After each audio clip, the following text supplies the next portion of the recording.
people can tell when someone is doing something that's not authentic.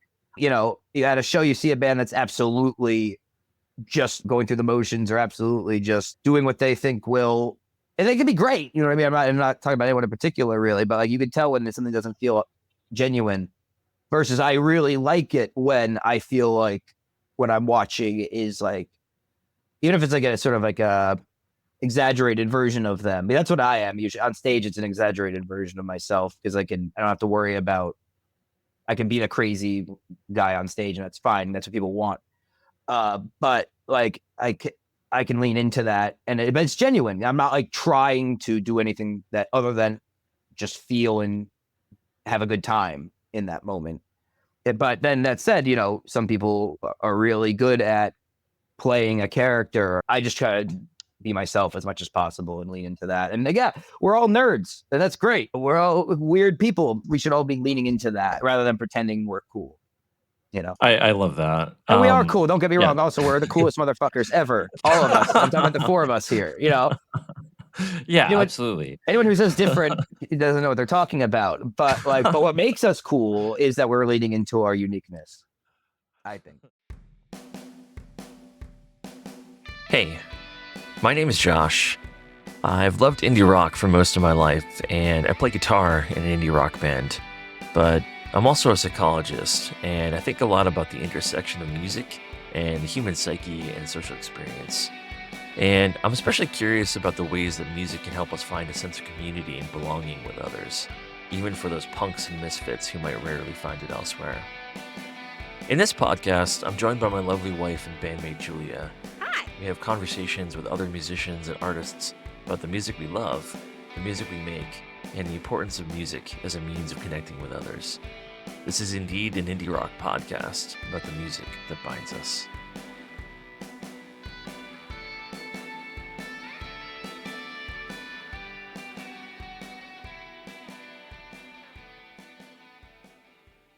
Hey everyone, I'm Josh. And I'm Julia. So today we're going to be talking to Bobby Mahoney from the Asbury Park area of New Jersey.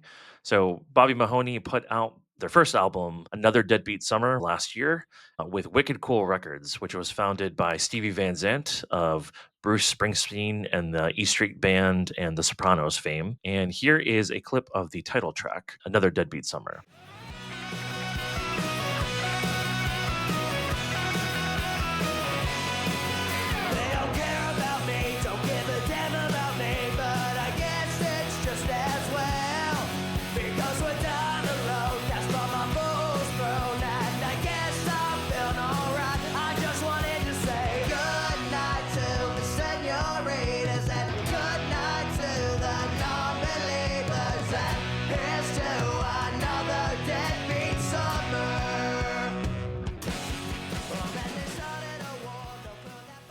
Hey guys, can you start off by just saying your name and what you do with the band? My name is Bobby Mahoney. I sing, I play the guitar, and I write songs in Bobby Mahoney. So I'm Andrew Saul. I play guitar with Bobby. I've been in the band for 10 years now. And I play guitar and I do most of the booking when we're on the road. Nice. The business side of things. Yeah. That's my responsibility in our band too. So respect for that. Yeah, it's a grind. That's for sure. Yeah. Super important though. Yeah, I will say. I mean, not to toot my own horn, but yeah, it's an important part of this whole thing. Oh, I will say that I tried to like do the business part of it for like a second, and I was just like, I don't have the nerves for this. So I also have mad respect for people who can do this because I was like, yeah. I was defeated by the whole process after like a week or two. It's so much. And like I started, playing solo and things like that and like getting the ball rolling kind of myself and then also my friend John Alba, who started the band with me, he helped me get the ball rolling with a lot of that. He was a guitar player as well. So when he left, Andrew came in and took over the guitar. And then, Andrew and I really partner and do a lot of the back end business stuff together. We joke around and say it's like, one of us does foreign and the other one does domestic policy. It's like, I handle a lot of the New Jersey stuff. And then Andrew is the one that's setting up a lot of the out of state shows. I'm very thankful to have Andrew's help with it. So we played a clip of another Deadbeat Summer. I'm wondering if we could kind of just start off by telling a little bit about that song. Like, what can you tell us about that song? So that's, in a way, it's a new song, but it's also an old song. So we originally wrote that with John Alba, and I wrote that in 2014 initially. I was a student at William Patterson University, and I kind of got the germ of the idea in my dorm room, and then he and I then rounded out the song in my parents' living room. It's about my friends through this typical high school party where like all the typical debauchery happened, and someone's having sex in someone's parents' bedroom, someone's at this, doing this, and I'm just kind of like taking mental notes going through, and then they made the sort of like a mockumentary kind of thing about it, and they called it the Deadbeat Summer. And then another Deadbeat Summer was born, and we started playing it. It was kind of the first song that people kind of sang along at the shows when we started playing it. Like, oh, this is kind of a fun thing. Cut to 10 years down the road, little Stevie Van Zandt from Bruce Springsteen's E Street Band and the Sopranos heard the song, and he dug it, and that was one of the songs that got him interested in us. And the label was like, well, we kind of think we should kind of base the record around that. So that record was a mix of remixed recordings of older songs. We did 2 EPs we did put together, kind of made our newer record. So it's, long story short, it's a new old song, and it's about summer and having fun with your friends, and just silliness. And it's a lot of fun to play, and we have a good time with it live. Yeah, that's awesome. And you sort of presupposed a question I was going to ask a little bit about, because you mentioned Stevie Van Zandt. So you guys are signed with the label that he founded, right? Wicked Cool Records. Yeah. I was wondering if you could kind of just like tell the story of coming to that record label, but also your band's origin. A long story short, as short as I can make it, I was playing solo acoustic when I was in high school, and started to play like in Asbury Park as a solo acoustic act. In tandem, I started a band called Seventh Son with my friends John Alba and Drew Aggie, and we were planning on doing like a high school battle of the bands. We'll do a one-off thing. We'll play 3 or 4 songs, but then we started to have fun, and we realized that we were pretty good, and we had a good thing going. So we started to play more, and then so Seventh Son was kind of happening at the same time as Bobby Mahoney, and then I was just kind of writing songs, and they were all kind of the same stuff. We eventually rebranded as Bobby Mahoney and the Seventh Son, which is a mouthful. So then with this new record, we rebranded just as Bobby Mahoney, mostly because our drummer James got sick of saying Bobby Mahoney and the Seventh Son. So, and I'm a huge Bruce Springsteen and the E Street Band fan. Tom Petty and the Heartbreakers. I always liked the idea of having the band have an identity while also being kind of practical. I'm very thankful. We've had a lot of great people playing with us over the years, and a really cool family and community. So getting to I think did I answer that question enough, Andrew? Did I leave anything out? Yeah, no, I mean, it's, the band started, and then now we're here. Oh, yeah, so that's a lot shorter of a story. I could have done it much better. Well, we got together, we play music. But then as far as the Little Steven stuff, our good friend Rebecca Stern, shout out Rebecca, was working at the label at the time. She's now at a different record label, but she was working at Wicked Cool at the time. And how I understand it, she literally like cornered him like in his home and was like, here, you need to listen to this song of my friend's band. And she played him one of the earlier versions of Another Deadbeat Summer. Because we'd already put the song out twice. This is the third time. Oh, yeah, I don't think we mentioned that. So, so we did a third self-titled. Time. So, so 2014 was its own recording, its own thing. And then 2018, we re-recorded it. So we re-recorded in 2017 and put it out 2018. That's the same recording, but it's a new mix with a new saxophone part. We re-recorded the saxophone on that. Our good pal Zach Sandler did a really good job on that. So, we like to keep it in the family, keep it in our little community, and it's really cool. And we have a lot of great people around us. So shout out to Rebecca, shout out to Zach, James, and John, who aren't on right now. Zach Morrison. There's a lot of. We have a lot of pals that help us out. Yeah, we're very lucky. That is awesome. Yeah. Go ahead, Julia. So one thing that really struck me about what you said is like how long your band has been around, and mentioning it being around for a decade, but it just makes you think like 10 years during this period of time, there's like so many life changes. Like, this is like when all sorts of stuff happens.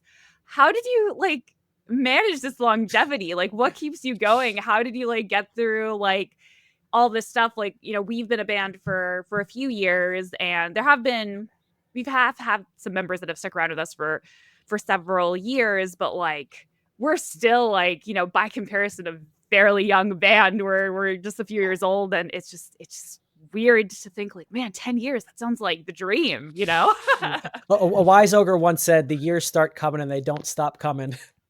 That's the answer to your question. That's the answer. Yeah, I mean, my answer is going to be because I'm stubborn. That's why, and I refuse to be killed. You can't. There's a line in our song "Moth to the Flame." I'm a bad penny, and I just keep turning up. That's how I feel, because like I think him again, like Jesus Christ, like yep, I'm here. I'm still trying. I'm still playing my music, and I'm very thankful for where we're at. And yeah, it's been a long time, and it's been a lot of hard work, but it's also just like I think part of it, frankly, is the fact that it's it's me, and like the song, like I need to be there to make it happen, regardless of who's playing with me. I'm gonna be up there doing my thing, but I'm very thankful to be doing it with the guys I'm doing it with, because they make me so much better, and they make the music so much better. And I would not be doing it at the capacity or at their level I'm doing it without the people who are doing it now and who have been with us. I've learned from everybody, and I'd like to, nobody's left in bad terms. It's always just been, life circumstance happens, and it's a big commitment. And it's a big ask to like, hey, do you want to hop in a van for 10 days or whatever, and like go drive around and, try not to kill each other? It's a big ask. Or even just like, hey, can you take off work like this many times in a year and tell your boss, yeah, this guy, like, who do I have to write a note to?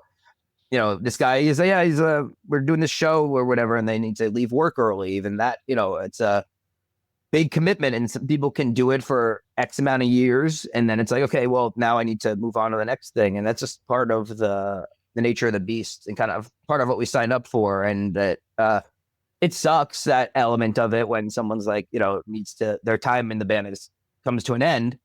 But again, it's all, we're just a big family, so it's like every step along the way, we've kind of just figured it out and kept working hard and sticking together. So I'm rambling now. I apologize. But, I don't know how we do it. It's just, we there's a gig. Okay, we're going to fucking make music, Yeah, that's amazing. Like I definitely feel like Josh is kind of our fearless leader like that. Like I feel like sometimes when like just things seem a little bit dire and I'm just like, this is terrible, Josh's like, no, we're gonna keep doing what we're doing. So hopefully that'll serve us well, like as it did you. Yeah, listen, you just gotta keep doing, and that's anyone who's listening, it's the same thing. Whatever you're trying to do in life, you just gotta keep doing it. And as long as it makes you happy and excited to be doing it. I'm still excited to be writing songs and be playing my guitar with my friends and going new places. I like to travel. So like getting to go hop in a van with my best friends and go play anywhere, it's really a blessing. Or I got to go to Europe and play acoustic for the first time this past year. And, I got to go with my wife for the first time, which was great to go and play, and literally go to these new places. And, it's amazing where a guitar can take you, is what I've been kind of. Yeah, that's the essence of it. Yeah. Yeah. It's an adventure. Yeah, it's awesome too. Music is a passion for a lot of people, and certainly that fits the bill for you guys, right? Where it's like an argument can be made. Well, even if you weren't getting paid for a particular gig or whatever, like you still might be picking up that guitar and writing a song or playing for people just because of the fun of it, like the passion for it. So. Well, that's the fundamental. You need to be doing it for that reason. Again, and then the fact that we can, get paid to do it at a point is like, wow, like, again, like anything's, and not to go off on a tangent on that, but I think about this a lot, like in terms of like people think about making it and all that stuff. It's like, we've all made it. We're all doing the thing, we're on a podcast talking about music, and that we get to make music, and like, for a lot of people, that's making it, and like making it is all about what how you define it. So We've done a lot know, of cool shit over the years. yeah. We never imagined we would have gotten to do. Ironically, all Right. the cool shit happens very last minute. We never know when the cool shit's coming. It always happens last minute. Yeah, and like, so you got to be in it to win it. Is it always fun and easy? Certainly not. But it's also like, again, like what we need to be doing, just because it's what we're weird people. We need to be doing this weird thing. We're masochists, I guess, too. But it's the best thing we could be doing. So it's cool. Right. So I have a couple questions I wanted to pose to you guys, really about your band's sound, because specifically, your sound kind of harkens back to some elements of I would say like a little bit more classical rock, but in the vein of like Bruce Springsteen Yeah. And some other acts, but also, obviously you guys also have these like modern influences and modern elements. Could you just sort of talk a little bit about what it was like kind of fashioning that sound, whether you're kind of going about it in like a really like intentional way of like, oh, I want to blend, this band with this band, or like what was that like in terms of kind of shaping the sound of your band? Over, I'll let Andrew answer in his own way, and I'm assuming it'll be pretty much the opposite answer. But for me, none of it's intentional. I very much wear my heart on my sleeve, and I do what I want to do. And I just, that's the music I grew up with, and the music that that comes out. But ultimately, I've been trying to lean into, like, I'm writing Bobby Mahoney songs, and that's, however they come out, it's gonna be, might be weird, but it's like, but that's, I'm kind of just like an amalgamation of all my influences and everything that I enjoy, and I just try to write the songs that I would like to hear. I never am like, I'm gonna try to write a Bruce Springsteen song. That just doesn't happen. But like, there's definitely it's there. It's in the water. I mean, I grew up 20 minutes from where he grew up. It's Bruce Springsteen, Bon Jovi, and Gaslight Anthem are my grandfather, my father, and my, uncle, or my cousin, all in that way. That's it's what I grew up on. So that's what's going to come out. But that's also going to be mixed with AC/DC. It's going to be mixed with the Stones. It's going to be mixed with the Menzingers and the Dirty Nil and Against Me and Neil Young, and but if left to my own devices, we'd probably be an acoustic folk country Americana act, frankly, at times. But I love putting the electric guitar on and running around like Angus Young. So it's, finding that balance and that but leaning into this, the uniqueness of it, and trying to be like, let's do what no one else can do, which is play and write like us, and lean into that as much as possible, for better or worse. But yeah, I guess my take on that is, I was sort of the one that was always like, we should really be trying to write X, like a more indie type song, or, something that'll appeal to the kids, as they say. And this would be particularly like, if we were feeling down, like we're not cool, like we're not getting the cool shows, like when you're kind of feeling down on yourself, Yeah. we're like, oh man, we should be trying to like appeal to the, the sad kids or whatever. But ultimately that's not our thing. I'd say Sure. that, be like, yeah, okay, well, let's write a more, mom jeans indie type song. But we can't do that. Like we always turn our amps up, and it always ends up being a loud rock and roll thing. But Sure, yeah. Ultimately we're just a loud rock and roll band at the end of the day. Yeah, and to me, there's no point in trying to be anything other than authentic, and do what we like to do. And again, in some ways, I'm sure I could be trying to write something more commercial in a way. That'd be a fun exercise to do for my bank account. Just I'm sure we could do that. But for this project, if anything, again, for better or worse, I'm not really interested in that. I'm much more interested in just trying to make what we would like to make, and to make the best record that shows our uniqueness at this point in time. Anyway, that's really what I'm trying to do. That just sounds really familiar, because I feel like Yeah. our band has definitely gone through that. And just feeling like, oh, we're not cool enough, we don't look like musicians. And then we just like realized like we should just like lean into the fact that we're all mid-30s and 40s nerds who are kind of boring and Yeah. kind of down to earth. And it's like, it's kind of worked, like, I mean, we're definitely not like super like big or anything, but I feel like we're getting it done. And I once like went to Sephora and spent $300 on getting my makeup done ahead of a show because I wanted to look cool. And then I was like, I don't like things on my face. Why am I even doing this? And it's just like, I'd much rather just be me. Yeah, no, So- that's the way to do it. Yeah, no, absolutely. And like I hear that 1,000%. Yeah, you can't do what's not authentic. And people can tell when someone is doing something that's not authentic. You at a show, you see a band that's absolutely just, going through the motions, or absolutely just, doing what they think will, and they can be great. You know what I mean? I'm not talking about anyone in particular really, but like you can tell when something doesn't feel genuine. Versus I really like it when I feel like what I'm watching is like, even if it's like a sort of like a exaggerated version of them. I mean, that's what I am usually on stage. It's an exaggerated version of myself because I don't have to worry about, I can be the crazy guy on stage and that's fine. That's what people want. But like I can lean into that but it's genuine. I'm not like trying to do anything that other than just feel and have a good time in that moment. But then that said, some people are really good at playing a character. I just try to be myself as much as possible and lean into that. And yeah, we're all nerds, and that's great. We're all weird people. We should all be leaning into that rather than pretending we're cool. I love that. And we are cool. Don't get me yeah. wrong. Also, we're the coolest motherfuckers ever. All of us. I'm talking about the four of us here. Yeah, You know what? absolutely. Anyone who says different doesn't know what they're talking about. But what makes us cool is that we're leaning into our uniqueness, I think. Yeah, and I love that. Like, I mean, I won't like duplicate what Julia said, but like one of my most cherished interactions at a show was someone came up to me after the fact, and it was the first time I was asked for like an autograph 'cause it's for like our album release show, and I think it was just a small little thing. It was cool. But when she asked for my autograph, she was like, "Oh, you're so wholesome on stage. Like, I love it."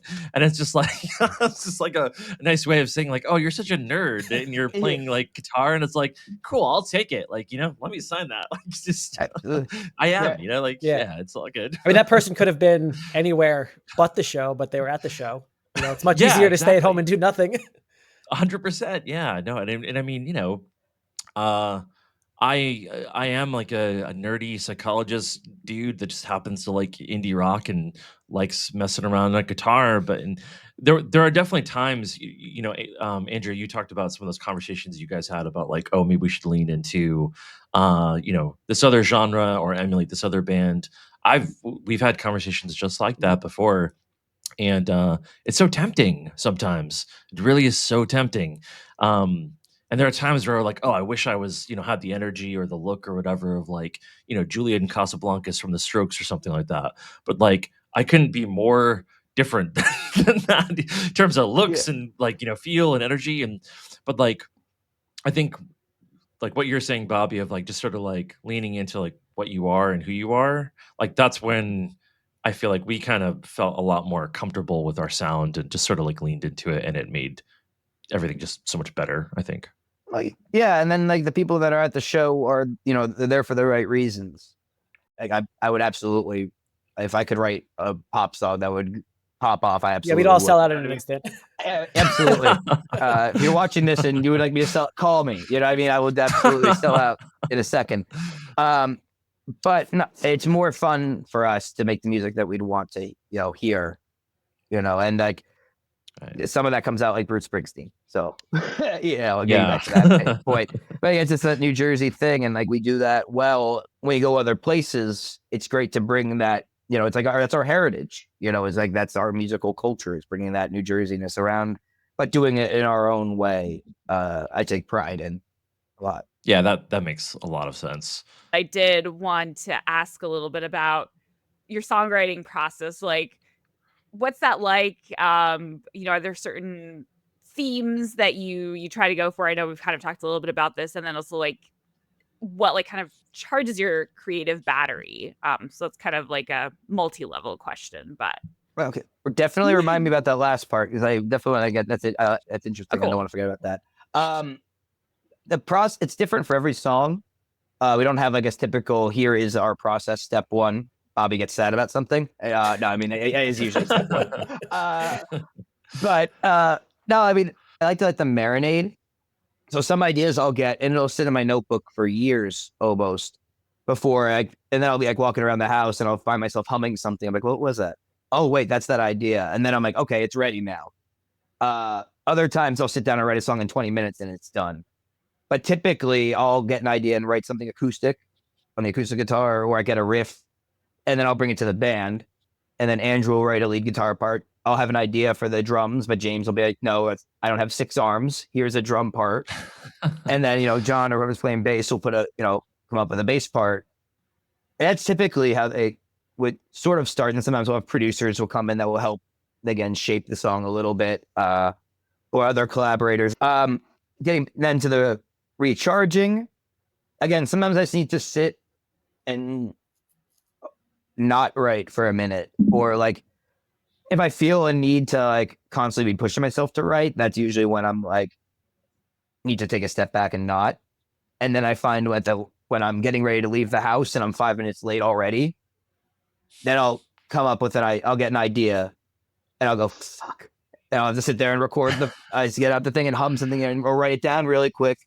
And then I'm 10 minutes late to work. Or it's like I'm in the shower and my wife got me a waterproof notebook that has like a pencil that's like all waterproof that you can write on the wall of the shower. Yeah.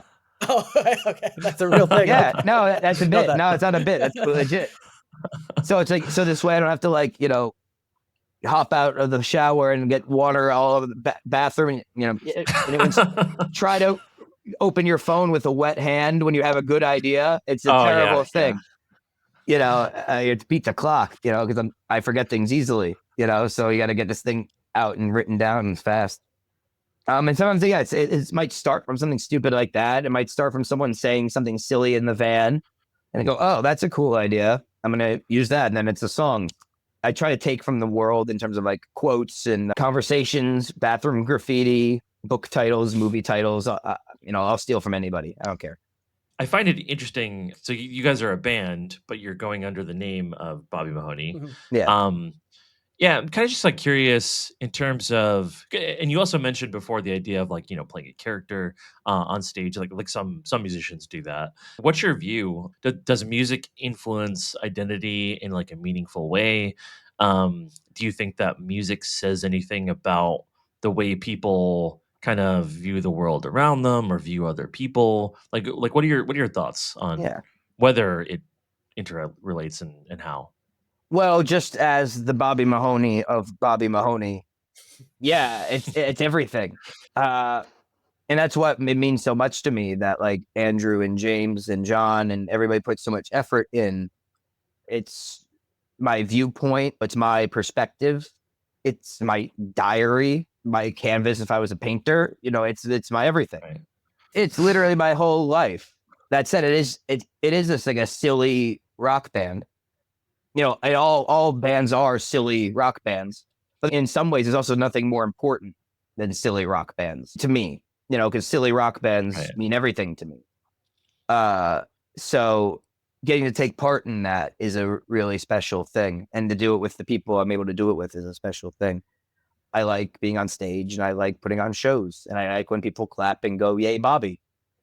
But I like sharing that with my friends. And again, I wouldn't be able to do it at this capacity if it wasn't for everyone else, again, making me better and lifting us all up. And also I have to concede that, they probably wouldn't be doing it if I wasn't, again, bringing them together and also writing material and starting those things and having the neuroses that I do. 'Cause I can't write songs. So I need to, I need to take Bobby's, life passions and skills so I could, do my thing. But it's great though. Yeah. But we have that though. And that's a great dynamic in that, like, we all need each other. And the same thing with James. Like, none of us can play the drums like him. Like, he's amazing. And our songs are better because he's playing drums on them. We love James and he's my brother for sure. Again, he's been with me the longest in this. And I could not be doing it without him either. So shout out, buddy. He just got engaged. So shout out Oh, to yeah. James and Oh, Liz. congrats.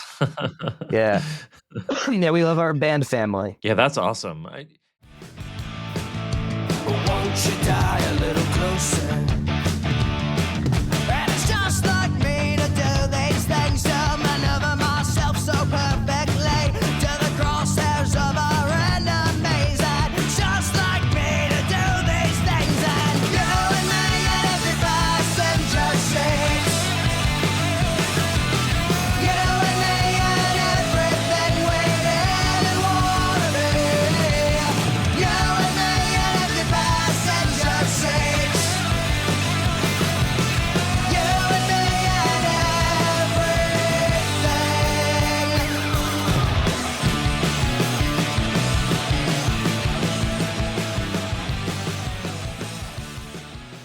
So, like, one of the central questions we've been talking about with other musicians for this podcast is this idea of whether music can help foster community. And we've been talking about it a little bit indirectly for our conversation thus far. All the people that have kind of helped you guys out or that you've worked with, so you put out an album with a record label, but you've also have, years of experience. You've done some tours, you've played local shows. Like, what is your take kind of overall on how music informs community? I guess on the local level, across different areas. Like, what's your sort of initial reaction or thought on that? Well, I can start off first of all. So I saw the video or podcast that you did with Jared, I guess, not too long ago. Yeah. So I saw the person that he's talking about in that video. We know her. She. Oh, wow. Yes. Oh my God. Yeah. I think we can say her name, Dawn. Oh, yeah. Her absolute favorite band is a band that's also on our label, and we've played with them a bunch of times. So she's seen us a bunch when we play with them, and she saw us when we were in Massachusetts. So even just seeing those worlds collide, I was like, as soon as I saw that video, I was like, oh, I know who he's talking about. So yeah, even that's Wow. just an example of sort of how the community is building and what a small world it is. Like every time we go on the road, like we'll be in the furthest place we are from home, and we guaranteed we'll run into someone from New Jersey, or someone's going to know someone from New Jersey, or Always, someone's always. yeah. So yeah, I mean, that's, the world is very small on the road, and at Yeah. least that I've noticed. Absolutely. That's amazing. Almost can't believe you guys recognize the story from the details, because we like took out some of the details, but yeah, like it just sort of speaks to small world, but also like the size Mhm. of the influence you can have in this small world. Yeah. Yeah, no, it is crazy. Which is awesome. Well, just even like, the community of like fans, like there's fans that are like a big, every fan's a big deal, obviously, but like someone like Dawn supports a lot of bands, and like there's a community amongst itself just in Dawn world, you know what I mean? And like, so we're happy to be part of that, and to, for her to, taking and liking to us and to support us. Like, we're so thankful for that. But then, every time we play with bands that, or go out to a new place, whatever, we extend that circle a little bit. And I know some people could be kind of cynical and like transactional about it, but like I try to very much be like, I wear my heart on my sleeves. Like if I don't want to be talking to somebody, I'm just not going to talk to them. But like I like talking to people, getting to know new people at shows, not only for my own like obvious benefit, but like I am a fan of music. Like I like finding new music and finding new people. I like talking to people, My wife is like, I can't take you anywhere because you're always talking to people. I like getting to know people and knowing people and getting to know their stories and things like that. And I like when we're in a new place and we get to hear either like the history of the venue or just the history of like the town, or like even just hearing people's personal stories. That's the best part, honestly, is like, their connections to the music or how they found, our music through someone that like I grew up like Jesse Malin is a great singer-songwriter from New York City who I've grown up idolizing. He's one of my favorite singer-songwriters. But like people found our music through him because he's let us open for him before. So like people find our music in just all these different ways, and it's a blessing every time. And it's really cool that that community element is really the best part about it. Once you guys kind of started touring and you're kind of building those different like communities, or do you guys have a sense of what your strategy is, I guess, in terms of like developing those connections in those different pockets, like branching out from like your hometown? Well, I'll say Asbury Park New Jersey, is a great music town. There's Sure. so There's much nothing quite talent like it. there. Yeah, it's like it's got to be up there with like New York, Austin, LA, but it's so small in comparison to those other places. You could literally throw a rock and hit a very deserving musician who is ridiculously talented. And I'm not kidding. Like, there's so many. I'm not even gonna start to name people because like I would miss people and feel bad because there's so many very, very talented, hardworking people who have been at it for years in Asbury Park. So it's amazing. But I've always been very wary of getting stuck in Asbury because it's very easy to get stuck there and to not Sure. branch out past it. And I've seen, again, very deserving, very talented people not get out of there, sometimes on their own choice, and that's great. But like I said earlier, I like to travel. I like to go out and go to new Right. places and explore and meet new people and stuff. So I think it is definitely a mix, like you said too. It is good to branch out. I want to go new places and get to those new spots, while also recognizing that we can only do so much and go so many places and take off so much time and go, So it is a balance for us and balancing how much time we can get off from work, but at the same time, we've been doing it long enough that we have. I think we're starting to get the idea of what to do, but it's still ridiculously hard. And it's still, the goalposts are always moving and it's always changing. And it's never been, the venues are closing left and right. So there's less places to play than ever. And, getting people to go out to shows is hard because it's really easy just to sit home and to not go out to shows, which I get. I don't always want to go out. Like, I'm staying in tonight and I'm very excited to stay in tonight. I will not be supporting the Yeah. scene this evening. I'm sorry. But there's many other evenings where I'm like, my wife and I are like, all right, we're going to see this band play. And, or like Andrew and I are going to go see this band play, support bands and, frankly, to be seen and to be out and about and to be part of that community. Because again, it's easy to stay home and not be part of it, so it's good to go out and support. Yeah. But on the flip side, when we're on the road, when it's a Monday night in St. Louis in a place that we've never been to before, it's like, oh, come on, people, come out to the gig. It's Monday night. Yeah. Hey, come on. Yeah, it's only Exactly. Monday. Meanwhile, I We're would playing certainly probably not go out on a Monday night if I was at home. Yeah, We exactly. going at 11:30. Come on, let's go. Oh my god. No, but No, luckily we did not go on at 11:30 when we played in St. Louis on a Monday night. But That's good. And so the question I wanted to ask, just like with, all the shows you're doing and, mentioning, really enjoying meeting people. Is there any particular interaction with a listener that sticks out to either of you as being like particularly meaningful? I mean, they all are. If anyone's willing to listen to our music, that means the world. And the way I see it is, if one person is able to become a fan of ours, then there's no reason that other people can't become fans of ours. They just don't know that they're fans of ours yet. Yeah, I totally agree. It might sound like a cop out, but all of them, like anybody that is going to take time to put on a song again, when they could be listening to the Beatles and they're going to listen to Bobby Mahoney, I appreciate that more than I can say. Same thing with, and they're going to use their hard-earned money to pay money for a ticket to come see us play. And take time, and that's the biggest thing, take time out of their lives to come and watch us yell at microphones. Like, that's great. Like, that means so much. So I never take it for granted. And so anytime it's like the first time, because it's, people put us up in their homes, they buy the merch, they tell their friends about us, they become family in some cases. It's really a cool thing. So, or, it means a lot when the family that has done the obligatory, okay, we'll show up and do it, but they keep coming back, which is always really nice. And that is never lost on me how much that means to me. And because they've seen the show, they've paid tickets for many, many, many, many, many years to come see me play. So anytime they want to come and support, I'm very thankful.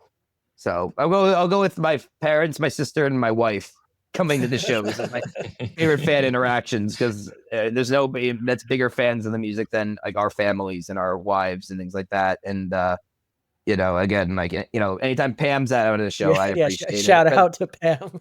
Yeah, again, Pam, Rachel, Liz, Sarah. not lost on us that our wives could very easily not be coming to support us because they And Liz, the newest wife. That's right. Yeah, everybody. Yeah, Liz is opting to marry into this, so God bless her. So This is a good opportunity for me to also thank my wife for showing up to all of our shows. yeah. Yeah, I She kind of can't. has to. I kind of have to. Well, it's very nice. We've definitely had friends like I have friends like not that many, but like a few that have shown up to like 5 to 10 gigs in the past few years, and they still come, and I'm just like, thank you. Yeah. So, No, it's cool, and again, it's amazing. Like that's amazing, but it's also amazing when it's like people we don't know, and that's been happening more and more, Yeah. which Yeah, is that's a beautiful thing. Because That's again, obviously, something. friends and family, it means a lot, but when it's just them at this point, it's a little sad. So we like it when there's other people that are there also that come out to the shows and are singing the songs. Like it's crazy to me. Anytime that I can step away from the mic and still hear the words happening is about the most beautiful thing I can articulate as a songwriter. So I will say, Bobby, so we just had an interview with our friends. There's a DC band called Grim Winter, which are awesome people. And we asked them at the very end of our conversation, like, hey, what's a bucket list item for your band? And literally that was identified as what he really, wants to see, at a show sometime, is like being able to step away from the mic and then hearing the crowd. So you're literally, what you just said, that's literally like the dream of another band that we just talked to a couple of days ago. Oh, yeah, that's Yeah. not lost on us that, we have accomplished a lot. yeah, everything that we've done, like again, like bring it back around to like Right. making it, like we've made it tenfold. Like if I died tomorrow, knock on wood, but like I've done it. Like I've played with my heroes. I've made records. I've got to record in really great studios. I've got to write cool songs with my friends and got to go places I never would have expected to go with a guitar.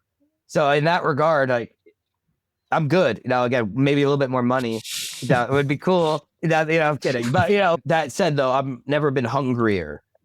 I've never been more excited to keep working harder because now I'm a junkie. I'm like, ooh, I liked doing that. Now I want to do that again. I'm like, ooh, that was fun. Like a 10-day tour. Heck, we were on our way back from this 10-day trip this in November. I'm like, Andrew, where are we going now? And like from the backseat, Andrew's like, we're driving home overnight from Pittsburgh. And just kind of defeated. Andrew goes, well, I would put us going to Albany next. Like, well, I would say we would do Albany, and then we would, like, I'm like, where we go? Let's go. Like, I'm exhausted. My voice is shot. I want to go home and see my wife and sleep in my own bed. But the other part of me is like, let's do another 10.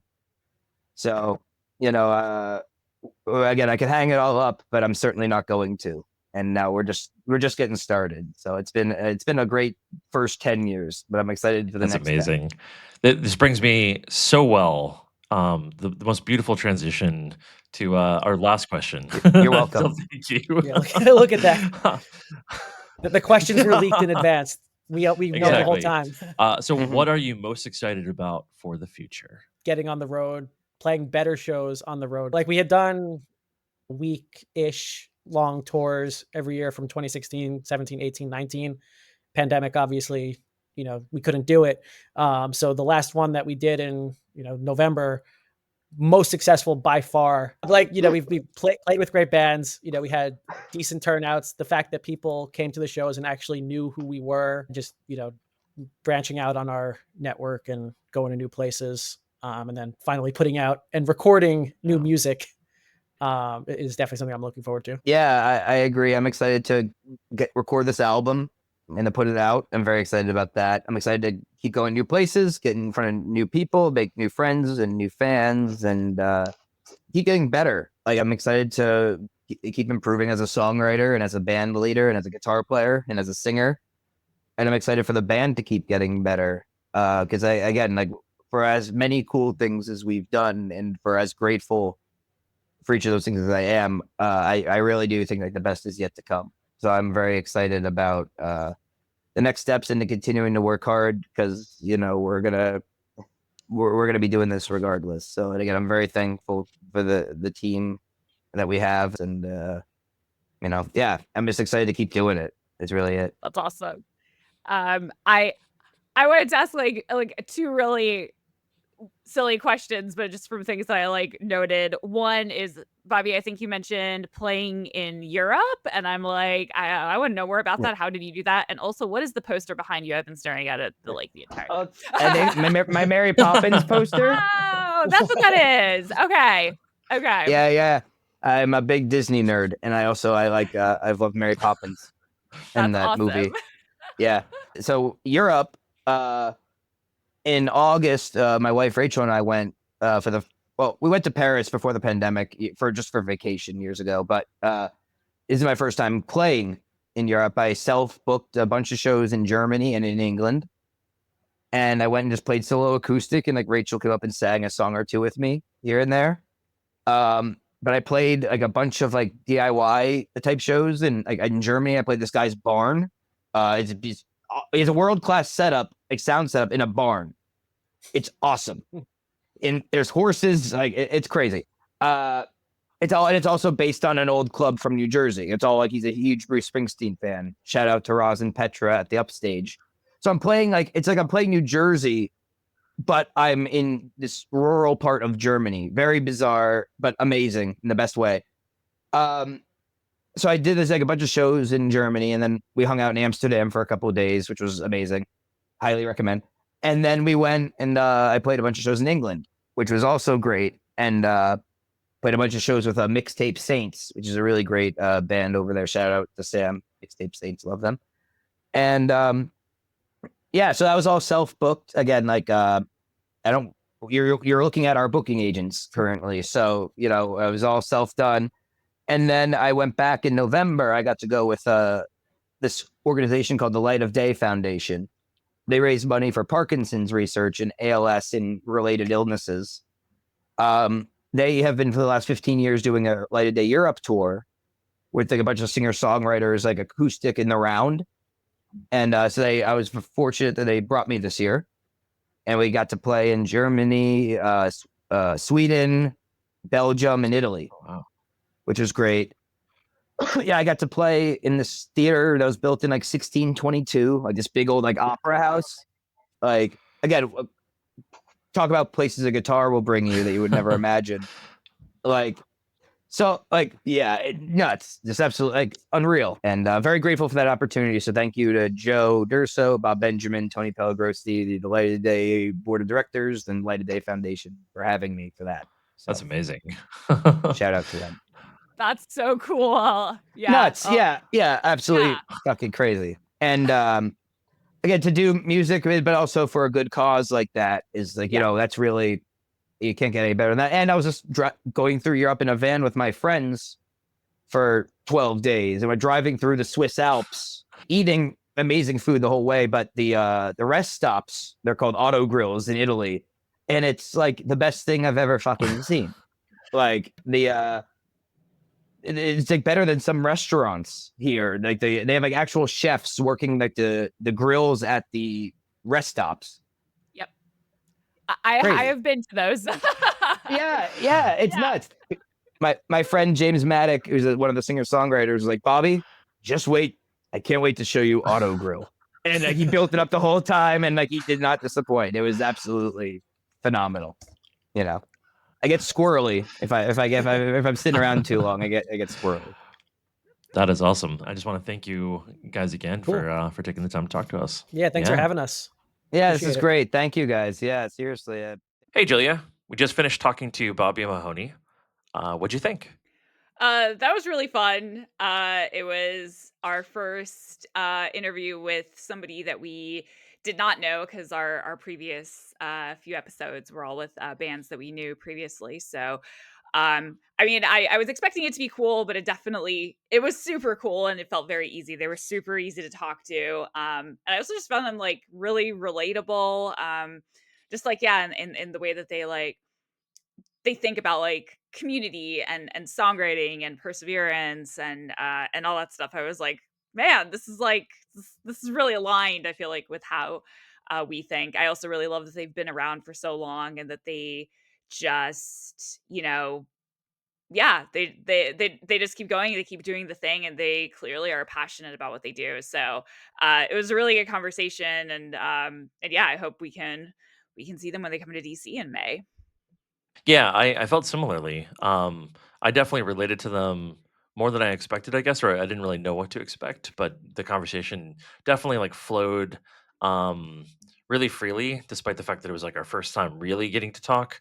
We met them only very briefly virtually before we did the interview, and they seemed cool then, but then obviously this was a much longer and more involved and thoughtful discussion than we had before, and so yeah, it was super cool to hear, especially coming from a band that has signed to this record label with a, really awesome pedigree, right? Of being founded by Stevie Van Zandt, right? And just like cool hearing about their molding of different inspirations and like the origins of their band, um, but also I think to your point, like hearing about some of those conversations that sound very similar to like conversations we've had or other bands have told us that they have had, who haven't signed or who haven't toured very much. So hearing it from these guys who they've been on the road a lot, they've been doing it for a number of years. They put out this album with this record label. It was kind of affirming or validating or just cool to hear it from a band of their stature and kind of their history. So that was a really neat piece of this. Yeah, and I feel like they're like, yeah, like another thing, and probably this is like why they were so relatable is like, we talked a lot about like authenticity and being who you are, and I feel like, yeah, that's a very clear part of like who they are, is like they're being their authentic selves, which is like amazing. And yeah, it's cool. Artists, they're just like us. Yeah, it's important to just be your nerdy self, people. Yeah. That's what the conversation can boil down to. Yeah. Well, thank you so much for listening and watching. If you haven't done so already, it really does help us if you hit the like or subscribe button and or both. So thank you for those of you who consider doing that, and thank you if you've listened to the end of this video. So thank you very much. See you next time. Bye. Bye.